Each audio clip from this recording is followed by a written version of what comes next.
Noticentro 1, CMI. Se agrava la tensión entre Estados Unidos y China. Trump ordena cierre de consulado chino.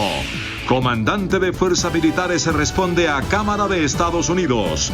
Investigan irregularidades en inteligencia. Organización Mundial de la Salud dice que Colombia es ejemplo de lucha contra COVID-19. Crecen contagios, muertes y recuperados. Colombia, puesto 16 en el mundo en contagios. Advertencia de la Procuraduría a EPS y laboratorios por demora en pruebas. Desde esta noche a las 12, aislamiento para 5 millones de personas en Bogotá. Padre e hijo atienden caso de contagios en Hospital de Kennedy. Reanudación gradual de transporte intermunicipal desde mañana. 1 de agosto, reanudación total. Reforma a la justicia presenta la ministra y reforma política presenta cambio radical. FENALCO propone días sin IVA hasta el año 2022. El mundo supera 15 millones de contagios y más de 620,000 fallecimientos.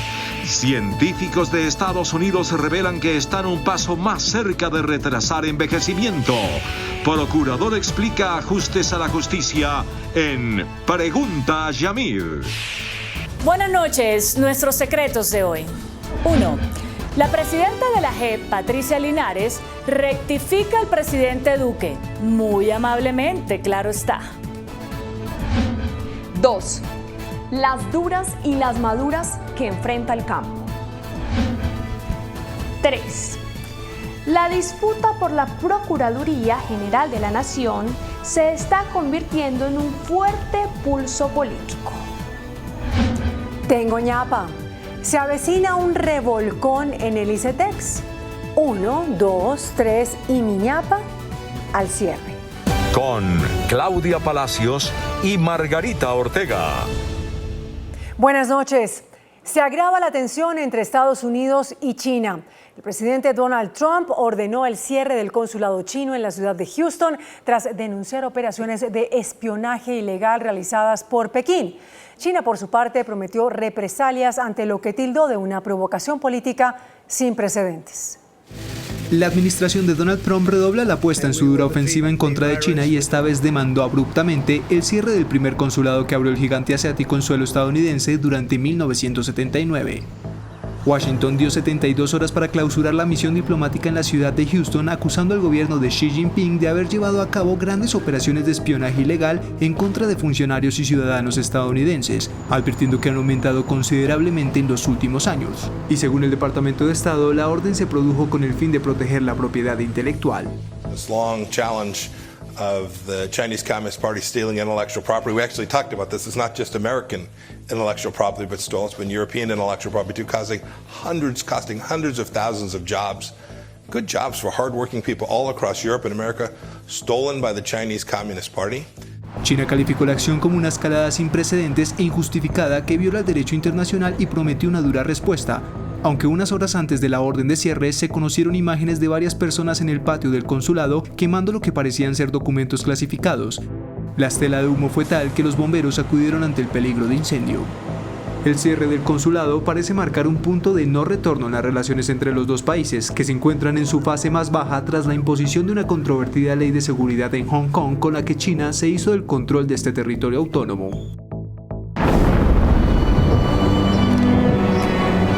Mitsubishi Motors.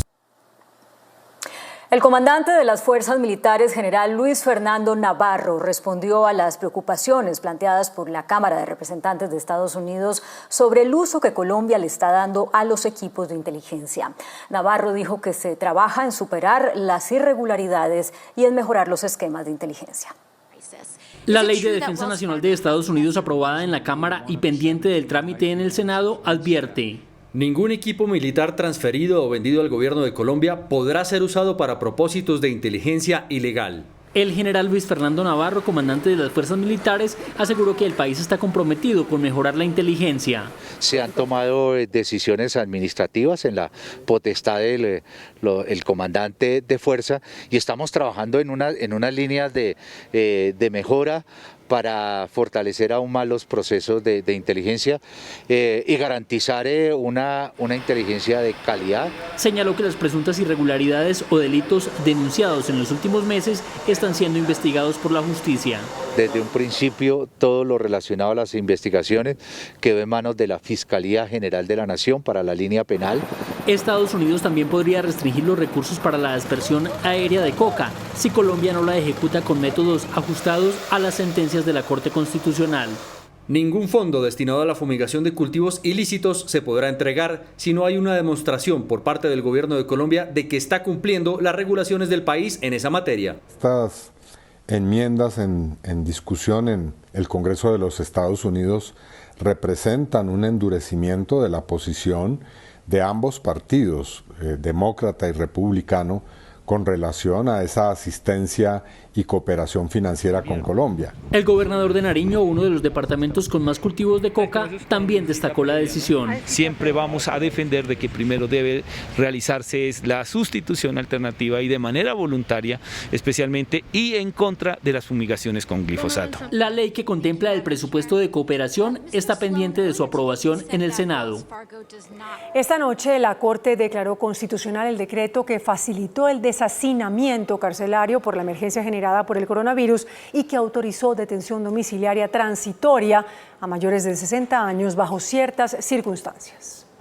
Para la Corte es ajustado a la Constitución el decreto 546 expedido por el gobierno para deshacinar las cárceles por la emergencia por el coronavirus y que permite la salida a detención domiciliaria transitoria de los mayores de 60 años, de las personas condenadas a menos de 5 años y de las madres gestantes.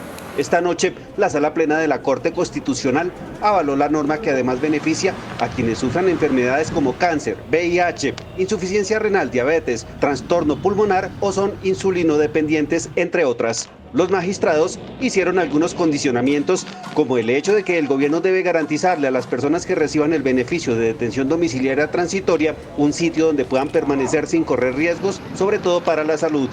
Hasta ahora, con este decreto han salido a detención domiciliaria 901 personas privadas de la libertad, según cifras del INPEC. El Tribunal Administrativo de Nariño ratificó un fallo sobre una acción de tutela que mantiene frenadas las fumigaciones de cultivos ilícitos con glifosato.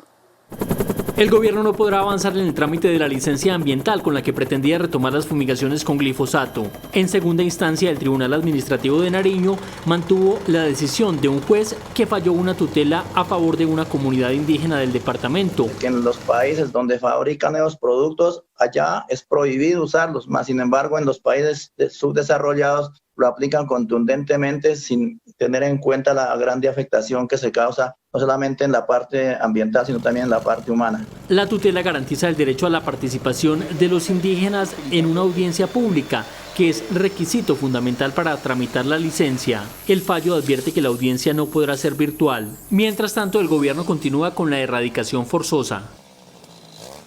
La Organización Mundial de la Salud destacó las acciones del gobierno colombiano para enfrentar la pandemia del coronavirus. Aseguró que Colombia fue el primer país en cumplir las exigencias del organismo en Latinoamérica. A pesar de que el coronavirus ha cobrado la vida de más de 7.000 personas en Colombia, la OMS a través de un documento destacó el manejo de la crisis del virus del país, la agilidad en detectar el primer caso y las tempranas medidas. Sin perder tiempo, el gobierno colombiano, en cabeza del presidente Iván Duque y los gobernadores y alcaldes de las ciudades principales, diseñó una estrategia de respuesta al COVID-19 con instancias e instrumentos de seguimiento y evaluación.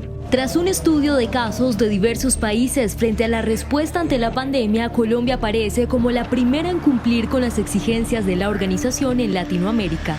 Colombia fue el primer país de Latinoamérica en lograrlo con la cooperación técnica de la OMS.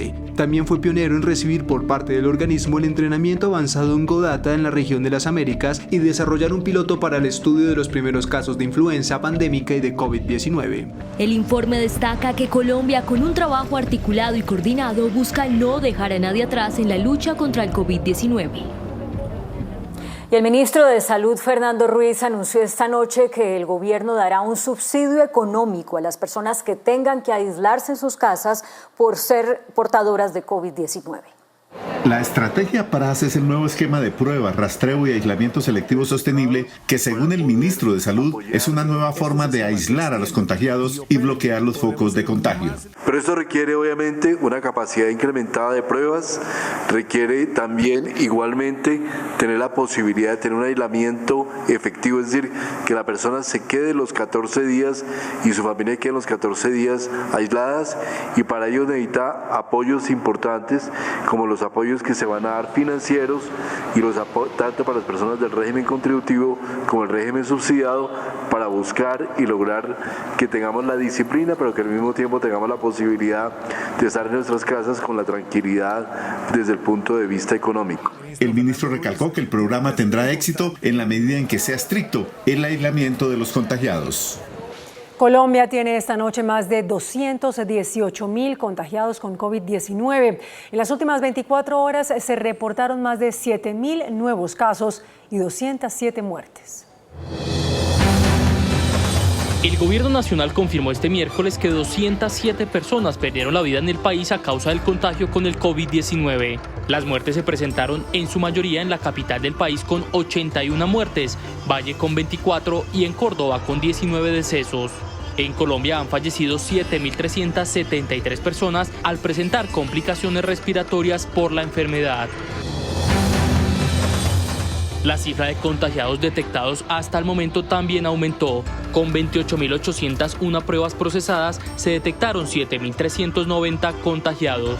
Los positivos al COVID en su mayoría se presentaron en Bogotá con 2.980 casos, la cifra más alta registrada hasta el momento. También en Antioquia con 1.061 casos y en el Valle con 723. En el país se han infectado de coronavirus 218.428 personas, cifra que ubica a Colombia en el puesto 16 en el mundo de países con más casos positivos, incluso por encima de China.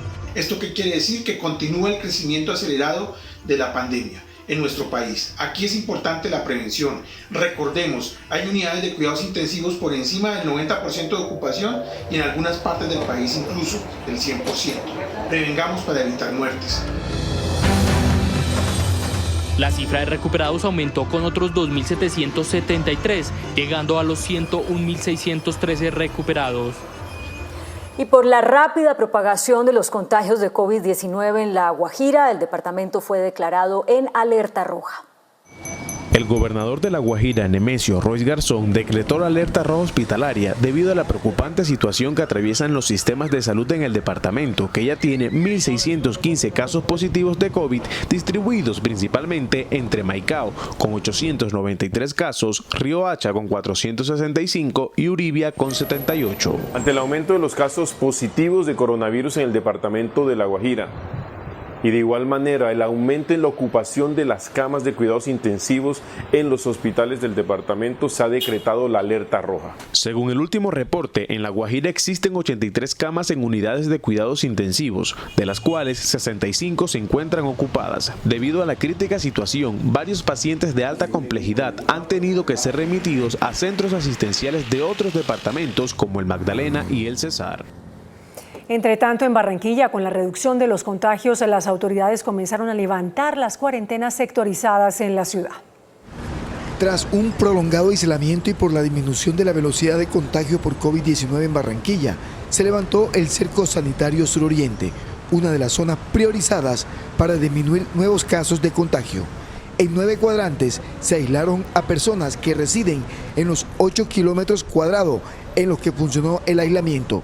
En estos cercos sanitarios regirá ahora las restricciones generales de pico y cédula. Con la fuerza pública y la alcaldía de Barranquilla atendimos una población de más de 240.000 barranquilleros, llevándoles toda la oferta institucional de la alcaldía. Hoy la alcaldía reportó un descenso en la ocupación de camas UCI en Barranquilla.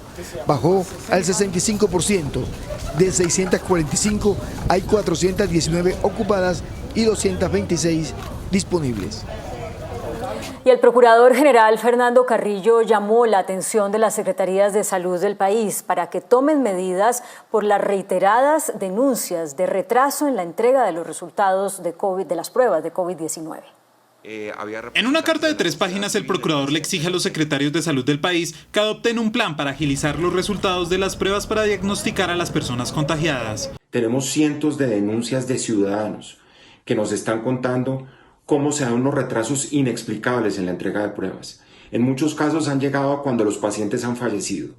Asimismo, el Ministerio Público también pide un mayor seguimiento de las personas contagiadas. No tiene sentido entregar pruebas diagnósticas cuando ya se encuentran en la morgue pacientes a quienes se les haya podido crear un cerco epidemiológico.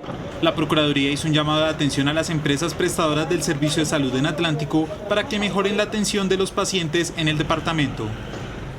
Las autoridades de salud en Cali trabajan a toda marcha para habilitar nuevas unidades de cuidado intensivo.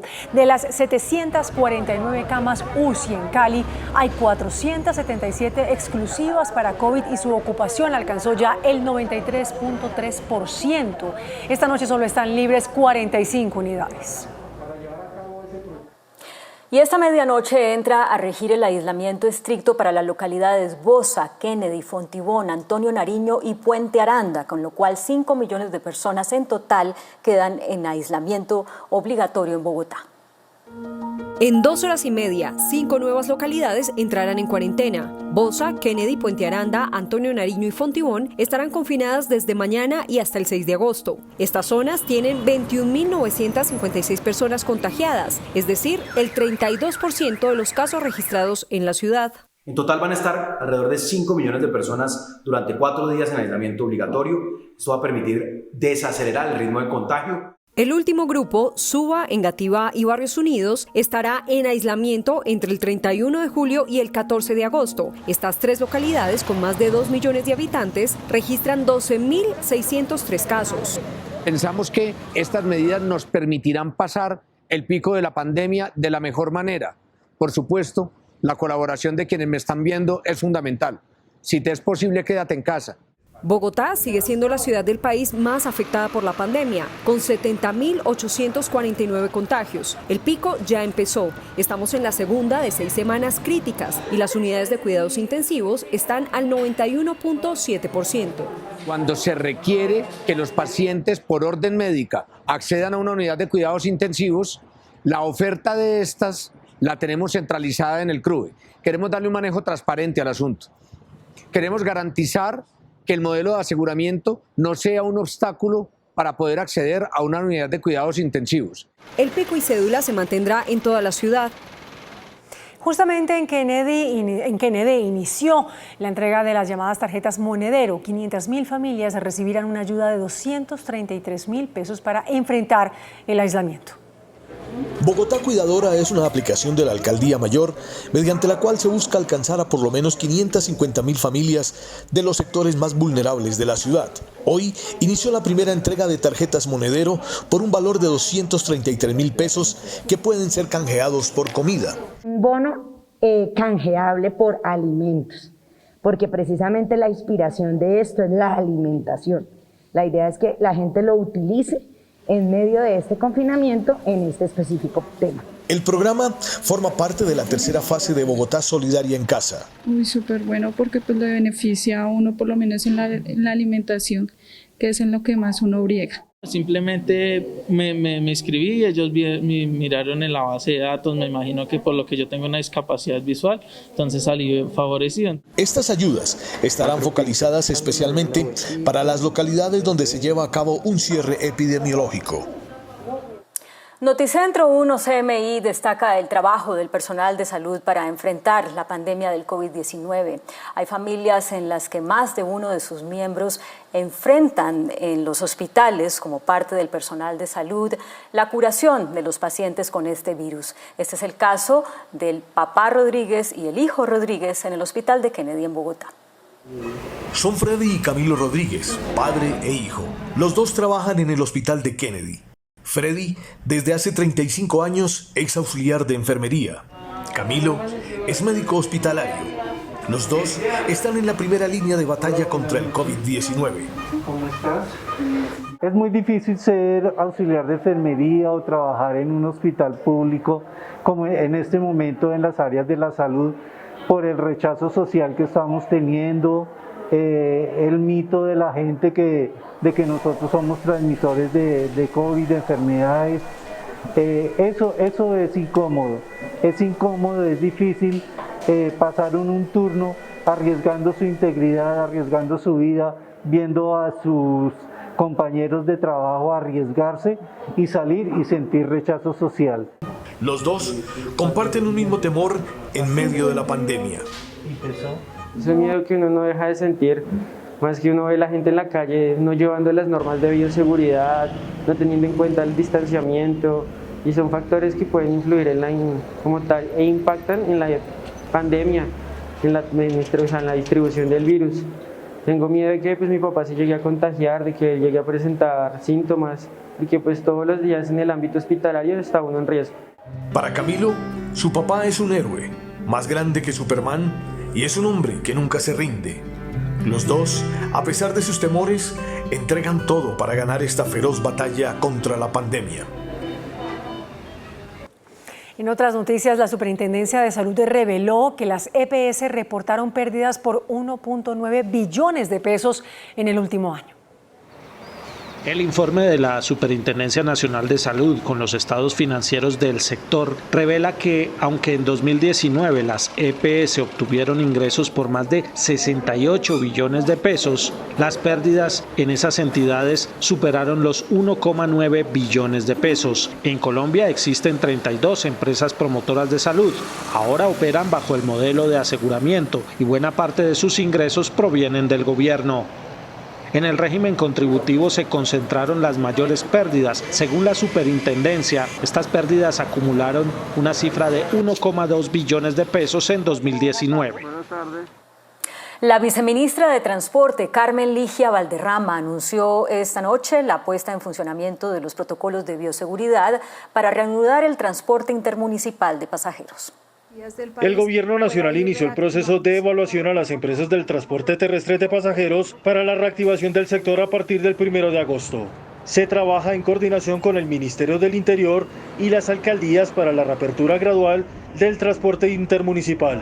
Para ello es importante que los municipios coordinen desde el punto de origen hasta el punto de destino de las rutas que podrán movilizarse. Tanto las compañías como los propietarios de vehículos, además de las terminales de transporte, deben implementar los protocolos de bioseguridad. Se fijan condiciones para que las empresas, los conductores, inclusive los mismos usuarios y por supuesto los vehículos y las instalaciones estén cumpliendo con las condiciones sanitarias que nos permitirán transportarnos de la manera más segura. La funcionaria hizo un llamado para que los actores del sector adopten las recomendaciones del Ministerio de Salud para la entrada en operación. Medicina Legal reveló que durante la cuarentena se reportó una reducción significativa en las cifras de violencia. Sin embargo, aumentaron los homicidios de menores de 5 años y de ciudadanos venezolanos. De acuerdo con el reporte que comprende el periodo entre el 25 de marzo al 14 de julio, hubo una reducción en todos los índices de violencia intrafamiliar, de pareja y sexual, esto al comparar las cifras de 2019. Lo mismo ocurre con los homicidios. El año pasado se registraron 3.357 casos, mientras que durante el periodo de cuarentena se presentaron 2.854, es decir, que hubo una reducción de 503 muertes violentas. Y a pesar de la reducción, uno de los únicos registros de violencia que no para es el relacionado con la primera infancia, dado que este año 26 menores de 0 a 5 años fueron víctimas de homicidio, lo que representa que hubo un aumento del 62% en los casos en los que la víctima es de género masculino y de un 116% cuando es femenino.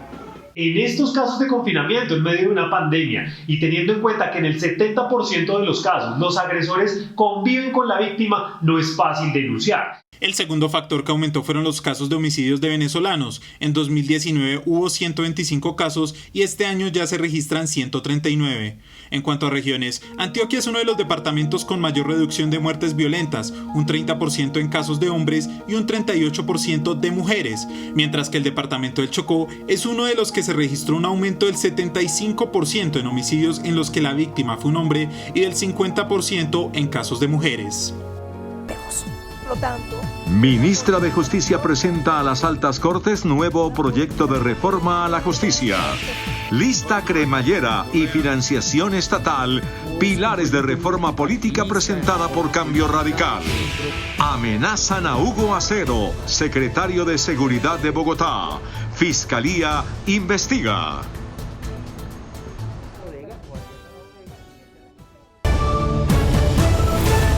La ministra de Justicia, Margarita Cabello, le presentó a las altas cortes un nuevo proyecto de reforma a la justicia que modifica 15 artículos de la Constitución, otorgándole facultades jurisdiccionales a los notarios en casos excepcionales y estableciendo un plan de descongestión en los juzgados.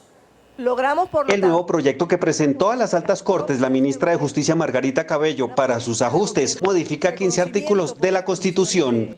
El documento establece que excepcionalmente podrán otorgársele facultades jurisdiccionales a los notarios que en ningún caso podrán investigar ni juzgar delitos. El borrador señala que el Consejo Superior de la Judicatura y la Fiscalía deben implementar un plan de descongestión de despachos ejecutable a 3 años. El proyecto establece una administración de justicia con tecnologías de la información y garantizando el uso de canales digitales. Garantizar e implementar el acceso a la administración de justicia a través de los medios digitales y proteger la información judicial que circula en ellos. La iniciativa de 12 páginas que la ministra de Justicia llevará al Congreso fija en 12 años el periodo de los magistrados de las altas cortes. Además, se inhabilitan al fiscal, al procurador y al contralor general durante 4 años después de ejercer funciones para poder postularse a cargos de elección popular. En la nueva reforma se mantiene el Consejo Superior de la Judicatura con 5 magistrados elegidos por el Consejo de Estado, la Corte Suprema y la Corte Constitucional.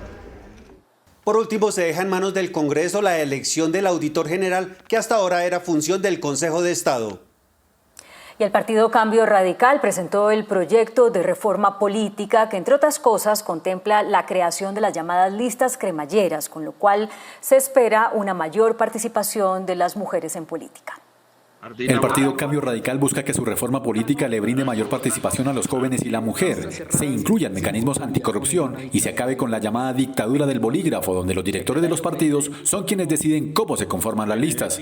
Que introduce las listas cerradas a partir del año 2026, con un sistema de lista cremallera en donde irá una mujer, luego un hombre y una mujer intercalados por género, con una figura de recambio generacional para que cada 3 renglones haya un joven dentro de las listas, financiación preponderantemente estatal de las campañas para que el dinero no sea factor de desigualdad o de aumento de probabilidades de acceso al poder público y democratización interna.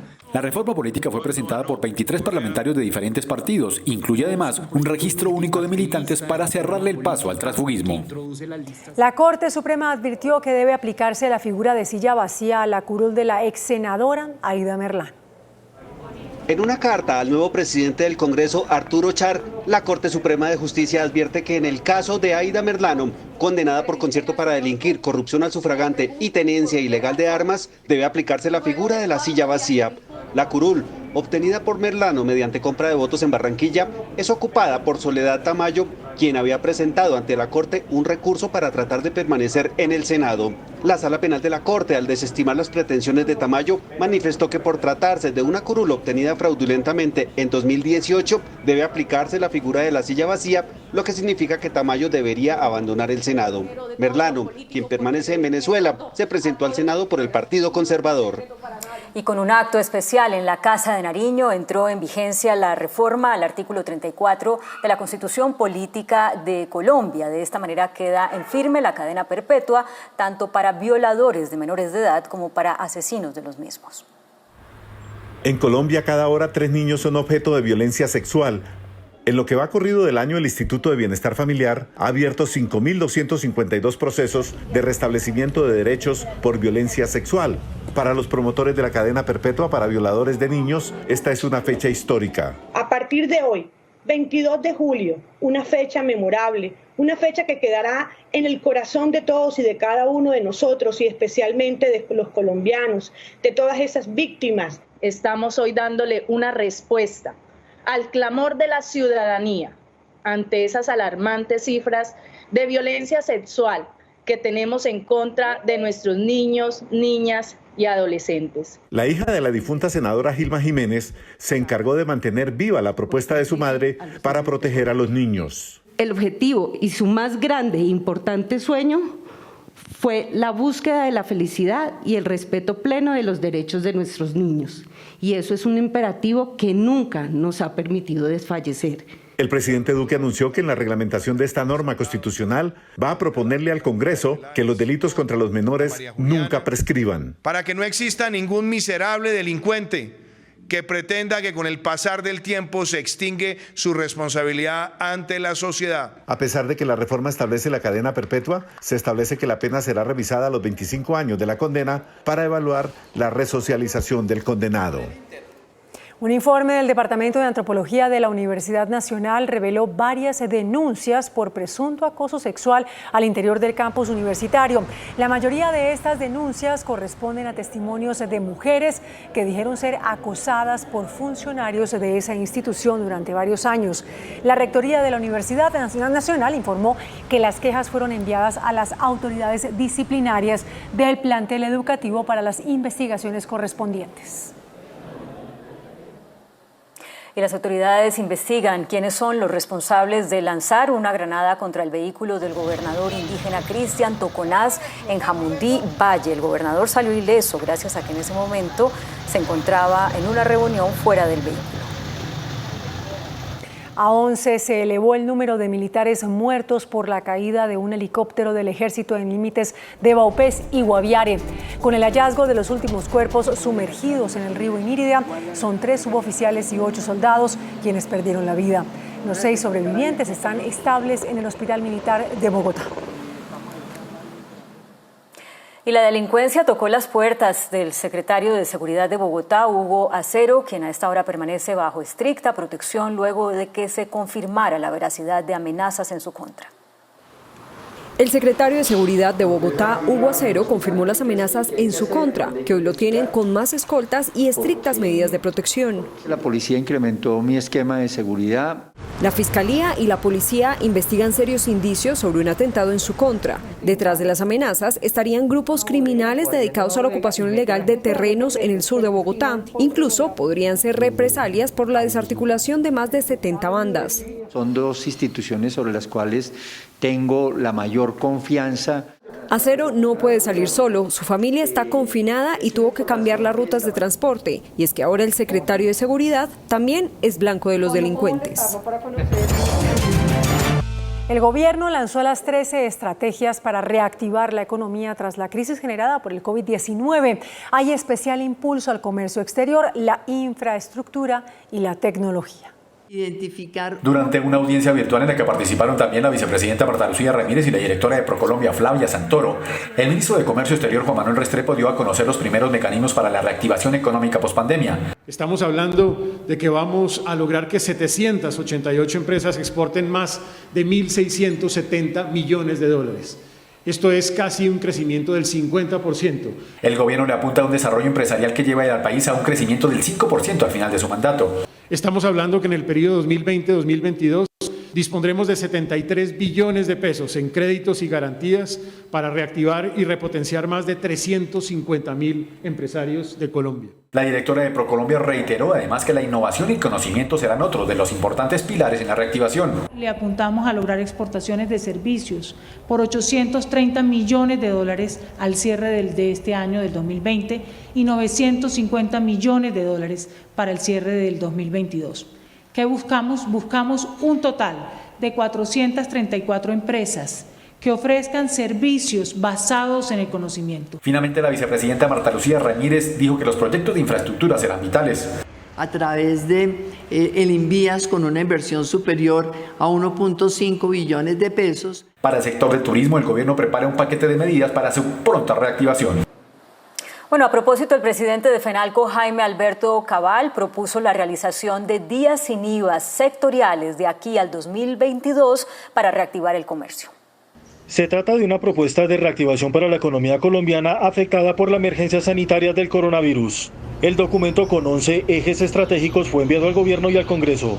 Las medidas consisten en un plan de salvamento al tejido empresarial, extendiendo el subsidio a la nómina, arriendos y líneas de crédito, además de suspender impuestos como el IVA y el consumo.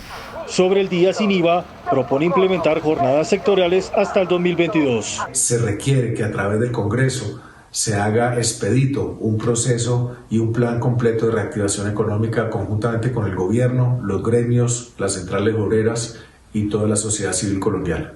También la creación de un fondo empresarial, el cual se alimentaría de recompra de acciones y financiación directa con entidades del Estado. Se incluye la reforma laboral para la contratación por horas y un registro express de formalización. Procesos express de formalización de empresas y trabajadores, la creación de un fondo de reconstrucción del sector empresarial y de recuperación del empleo. Se pide más plazos en los procesos de reorganización empresarial. El presidente de la ANDI, Bruce McMaster, pidió la implementación de estímulos a la inversión y la apertura de un debate sobre cambios en materia tributaria. Los empresarios del país plantean dos temas para la recuperación de la economía: mejorar los ingresos a través de una reforma tributaria y el comercio internacional para atraer mayor inversión extranjera. En el primer punto, la ANDI considera que este es el momento para una reforma estructural que implique aumentar el número de personas naturales, ya que el 80% de los impuestos los aportan las empresas. Asimismo, abrir el debate sobre el IVA. Hoy en día, el impuesto de renta en Colombia lo pagan básicamente 74.000 personas y 3.500 compañías. En Colombia somos 50 millones de personas y hay cerca de 1.800.000 compañías. En Colombia el sistema tributario ha estado marcado por quién es formal y quién no es formal. El segundo punto es el comercio internacional. Allí considera necesaria la creación de mecanismos para atraer inversión extranjera, ya que una vez termine la pandemia se abrirá una competencia por nuevos mercados. Tenemos que ser muy atractivos, va a haber una competencia gigantesca por la inversión en este momento. Todos los países van a querer que cada nueva inversión que se haga sea en su país. La ANDI lanzó el Congreso Empresarial Colombiano para el 24 de agosto. El Centro de Estudios Económicos Fedesarrollo reveló que al cierre de junio, 1/3 de las empresas de Colombia se paralizaron debido a la crisis económica generada por las cuarentenas. Según la encuesta de opinión empresarial adelantada por Fedesarrollo en junio pasado, el 30% de las compañías consultadas reportó problemas de producción relacionados principalmente con la crisis del coronavirus. Adicionalmente, 43,8% de las compañías encuestadas dijo haber recortado su nómina de trabajadores, por lo que en junio es posible que haya continuado aumentando el desempleo de manera importante. Esa cifra, si bien no suena bien, es mucho mejor que las cifras de los meses anteriores. En el mes de mayo estábamos hablando del 50% de las empresas encuestadas en total funcionamiento, apenas la mitad, ya estamos en el 70%, y en el mes de abril la cifra era el 31%, o sea, el 69% de las empresas no estaban en funcionamiento pleno. Esto muestra otra vez la importancia de las medidas de reactivación. Frente a la liquidez que se necesita para responder con sus compromisos financieros, solo el 21,7% de las empresas encuestadas puede hacerlo por más de 8 semanas. 9 millones de familias serían beneficiadas con el proyecto de renta básica de emergencia radicado una vez más en el Congreso por 68 congresistas de diferentes partidos encabezados por el senador Iván Marulanda. Una renta básica extraordinaria, ese es el propósito de más de 50 congresistas, 42 de ellos senadores que buscan que las familias más vulnerables reciban durante 3 meses un salario mínimo y prolongable durante 2 meses más de medio salario mínimo. Renta de emergencia para una población que está padeciendo hambre y frente a la cual el Estado tiene una obligación política y una obligación ética. Además, estos congresistas dijeron que es urgente una reforma tributaria ya, pero para que los ricos paguen más, para combatir la evasión y también el contrabando. Es que no puede haber cosa más ofensiva que mientras unos colombianos, casi todos cumplen con el deber de tributar y a nadie le gusta tributar, pues aquí hay unos avivatos y unos corruptos que mediante distintos mecanismos evadan sus deberes tributarios. La iniciativa va ganando adeptos cada vez más en el Congreso de la República. El presidente Iván Duque puso hoy en vigencia la ley de pliegos tipo, que tiene como objetivo aplicar los mismos procesos de selección a todo tipo de contratos. Esta ley garantiza que de ahora en adelante la contratación pública en la nación, los municipios y departamentos se regirá por los principios de selección objetiva y transparente.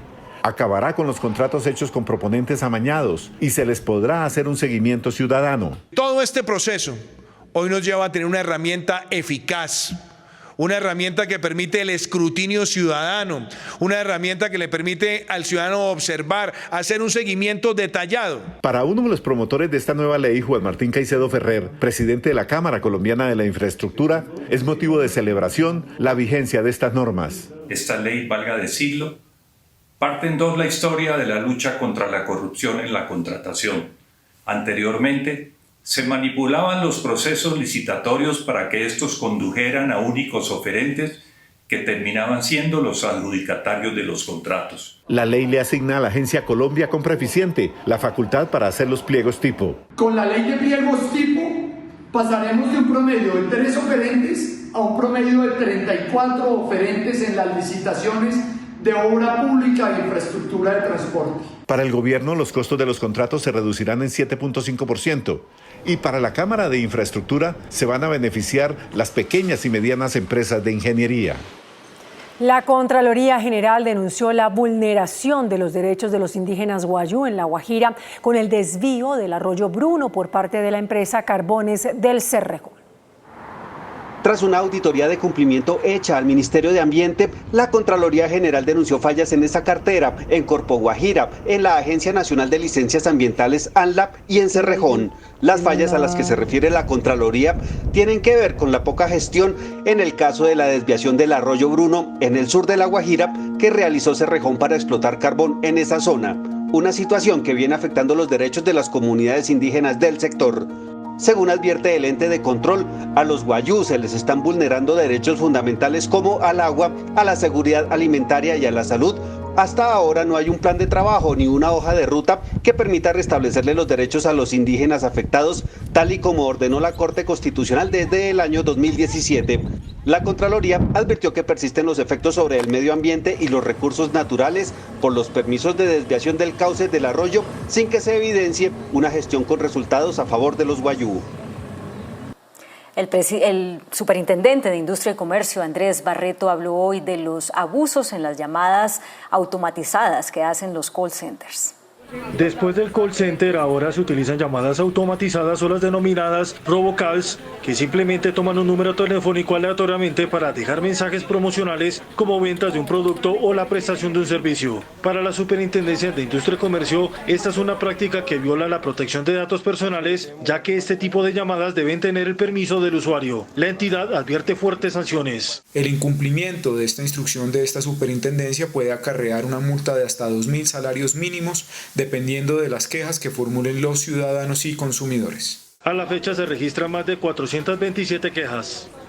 El índice de capitalización de la bolsa, que mide el comportamiento de las 20 principales acciones, cerró al alza. El índice de capitalización de la Bolsa de Valores de Colombia subió 0,16% a 1.168 puntos. La acción de ENCA fue la que más subió con una valorización de 4,87% a 7 pesos con 97 centavos. La acción preferencial de Cementos Argos fue la que más cayó con una pérdida de 3,08% a 3.465 pesos. La acción más negociada fue la de preferencial Banco da Vivienda al movilizar más de 17.000 millones de pesos. Y el dólar cerró a la baja. Indicadores económicos en Noticentro 1 CMI. La tasa representativa del mercado que regirá para mañana jueves será de 3.627 pesos con 28 centavos. Los profesionales del cambio compran la divisa en promedio entre 1.310 pesos y la venden entre 1.380 pesos. Un euro cuesta 4.206 pesos. La libra de café en Nueva York se cotizó a $1.08. El azúcar se transó en 11,84 centavos de dólar la libra. El barril de petróleo WTI se cotizó en $41.88. La referencia Brent para Colombia se cotizó en $44.30. Una acción de Ecopetrol cuesta 2.230 pesos. Hacemos una pausa en Noticentro 1 CMI y en minutos regresamos con más información. En el mundo ya son más de 15 millones de infectados con COVID-19. España es la nación europea con el mayor rebrote de coronavirus y en solo 2 semanas el número de casos diarios se ha duplicado. El uso generalizado de tapabocas podría reducir en un 67% la fatalidad de la COVID-19 en los Estados Unidos, según revela un estudio de la Universidad de Washington. El mundo superó hoy los 15 millones de contagios con COVID-19 y las 618.000 muertes por el virus. Continúa el rápido avance del coronavirus en el mundo. Las infecciones han sido reportadas en más de 210 países y territorios desde que se identificaron los primeros casos en China en diciembre de 2019. En tan solo 7 días, más de 1,6 millones de contagios nuevos se reportaron, lo que elevó la cifra total a más de 15 millones de personas con la enfermedad en el mundo. Estados Unidos tiene el mayor número de casos con 3,92 millones de infecciones, seguido por Brasil, India, Rusia y Sudáfrica. La cifra de contagios solo refleja parcialmente el número real, ya que muchos países solo utilizan los test para rastrear el virus o no tienen recursos suficientes para realizar grandes campañas de detección. De esos 15 millones de contagios, más de 618.000 acabaron en decesos, en particular en Estados Unidos, con 142.400 muertos y en América Latina y el Caribe con 168.000. Y España concentra el peor rebrote de coronavirus en toda Europa. En las últimas 24 horas se reportó 730 nuevos casos de contagio, la mayor cifra desde que se levantó el estado de alarma en todo el país hace más de un mes. El fuerte repunte de los casos de coronavirus en España no tiene comparación en la Unión Europea. En las últimas 2 semanas se han diagnosticado más de 9.500 casos de COVID-19, una cifra que se traduce en 20 infectados por cada 100.000 habitantes. Mientras en las últimas 24 horas se registraron 730 infectados, el mayor número desde que se levantó el estado de alarma hace un mes.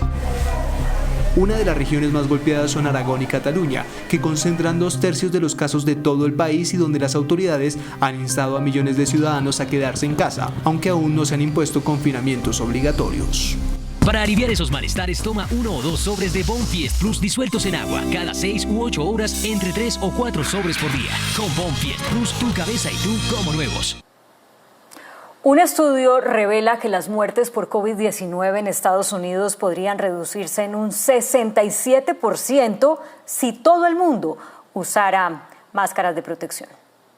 Aunque muchos estadounidenses se han opuesto al uso obligatorio de tapabocas, este podría ayudar a reducir significativamente el número de casos y muertes diarias en Estados Unidos, según los datos del Instituto de Evaluación y Métrica de Salud de la Universidad de Washington, que actualmente proyecta que el número de muertes diarias en el país norteamericano será de alrededor de 815 para el próximo 1 de noviembre, un número que podría reducirse en un 67% con tan solo el uso generalizado de mascarillas. La cifra de infectados también podría descender a más de la mitad de los 125.000 casos diarios que pronostica el instituto para el inicio de noviembre. Mientras el gobierno estadounidense anunció que pagará casi $2.000 millones a Pfizer y la firma alemana BioNTech para que produzcan y suministren al país 100 millones de dosis de su candidata vacuna contra el COVID-19. La tensión entre el gobierno federal de Estados Unidos y el gobierno local de Chicago aumentó luego de que el presidente Trump reiterara la orden de enviar fuerza militar a esa ciudad para mantener el orden. En una conferencia de prensa desde la Casa Blanca, el presidente de los Estados Unidos, Donald Trump, anunció el refuerzo de tropas federales para luchar contra el crimen en Chicago, luego de varios días de protestas en la ciudad. Every American, no matter their income, their race, or their zip code, should be able to walk their city streets free from violence and free from fear. For this reason, today I am announcing that the Department of Justice will immediately surge federal law enforcement to the city of Chicago. Las autoridades locales han puesto en cuestión que el gobierno federal tenga la potestad de enviar fuerzas de orden a su territorio sin autorización, por lo que el estado de Nueva York amenazó con una demanda judicial si Trump hace el envío de tropas. El proceso de envejecimiento podría ralentizarse. Eso es lo que se concluye de un estudio hecho por investigadores en Estados Unidos. Un grupo de científicos de la Universidad de California en Estados Unidos está a punto de encontrar la fórmula para retrasar el envejecimiento. Descubrieron mecanismos claves que están detrás de este misterio. El proceso, que es inevitable en los seres vivos, sería modificable gracias a las células de levadura debido a su facilidad para ser alteradas. Los investigadores aseguran que incluso las células con el mismo material genético y dentro del mismo ambiente pueden envejecer de forma diferente. Utilizando varias técnicas lograron manipular y optimizar el proceso de envejecimiento con simuladores de computadora.